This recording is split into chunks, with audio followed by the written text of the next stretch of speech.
Script, have you ever felt a deep, unsettling anxiety at the mere thought of spending time by yourself? Maybe it's the idea of coming home to an empty house, or sitting in silence without anyone to talk to, that triggers a wave of unease. For many people, being alone isn't just uncomfortable, it's terrifying.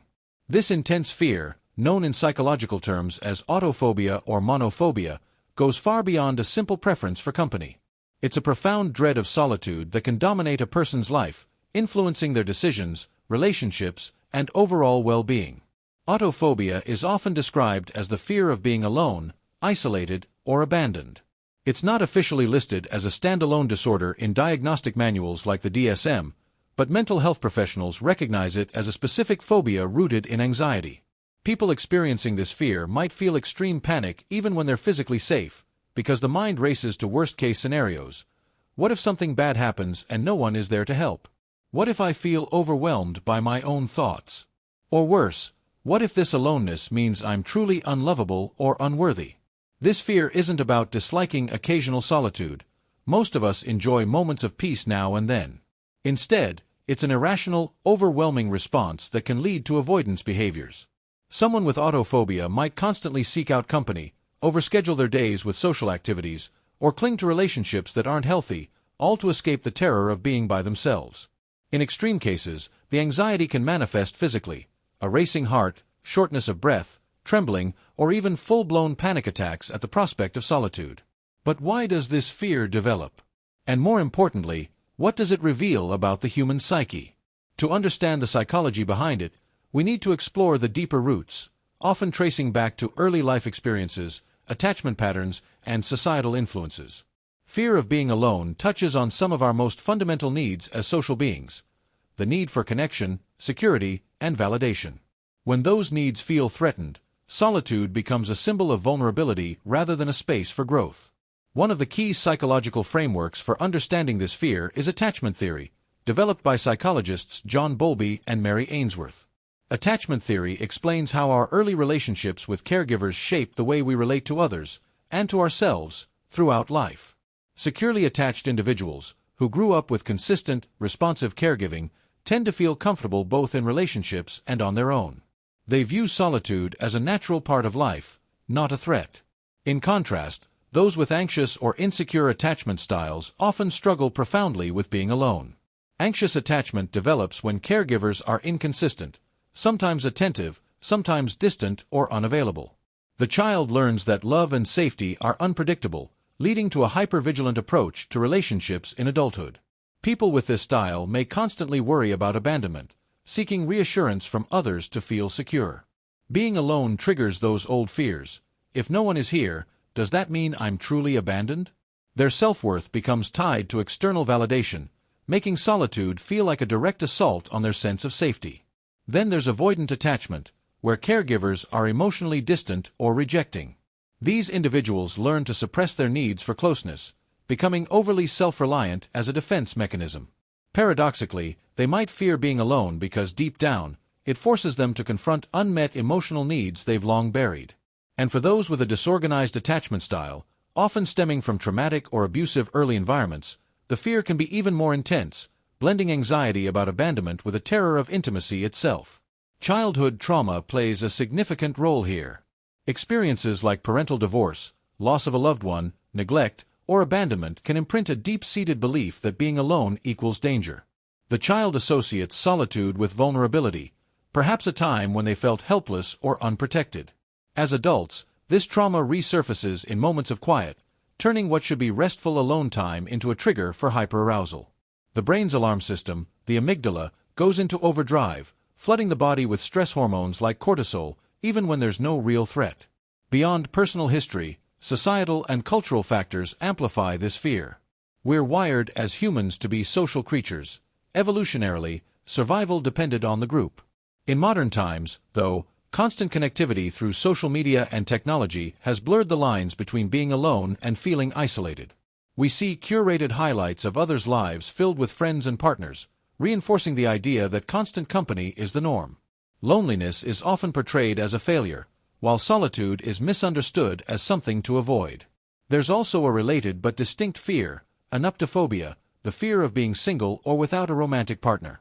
This overlaps with autophobia but focuses more on romantic isolation. People with anuptophobia might rush into relationships or stay in unhealthy ones out of dread of singleness. Societal pressure plays a huge role here. Messages that equate happiness with coupledom can make being alone feel like a personal defect. Women, in particular, may face more stigma around being single, though it's increasingly recognized across genders. So, what are the signs that someone is grappling with this fear? Symptoms can be psychological, physical, or behavioral. Psychologically, there's intense anxiety or dread at the thought of being alone, obsessive worries about abandonment, or a constant need for reassurance. People might overthink their relationships, interpreting small distances as signs of rejection. Physically, it can mimic panic, sweating, heart palpitations, nausea, dizziness, or a sense of impending doom. Behaviorally, avoidance is key. Someone might fill every moment with noise, TV, podcasts, social media, to drown out silence. They could become overly dependent on others, planning their lives around company, or even tolerating toxic relationships to avoid solitude. In relationships, this fear manifests as clinginess, jealousy, or difficulty giving partners space. It can strain friendships too, as the person demands constant availability. The impact on daily life is profound. Career choices might suffer if someone avoids jobs requiring independent work or travel. Social life becomes imbalanced, centered on warding off aloneness rather than genuine connection. Over time, this avoidance creates a vicious cycle. The less comfortable someone is alone, the more terrifying it becomes, reinforcing dependence on others. Moreover, chronic fear of being alone can lead to broader mental health issues. It often coexists with anxiety disorders, depression, or even agoraphobia, the fear of situations where escape might be difficult, partly because being alone in public feels unsafe.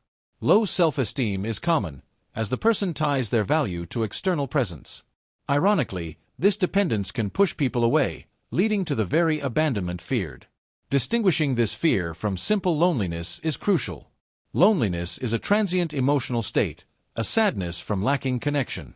It can happen in a crowd if relationships feel superficial. Fear of being alone, however, is anticipatory anxiety, panic before or during solitude, even if one isn't lonely. Someone can be surrounded by people and still fear eventual aloneness.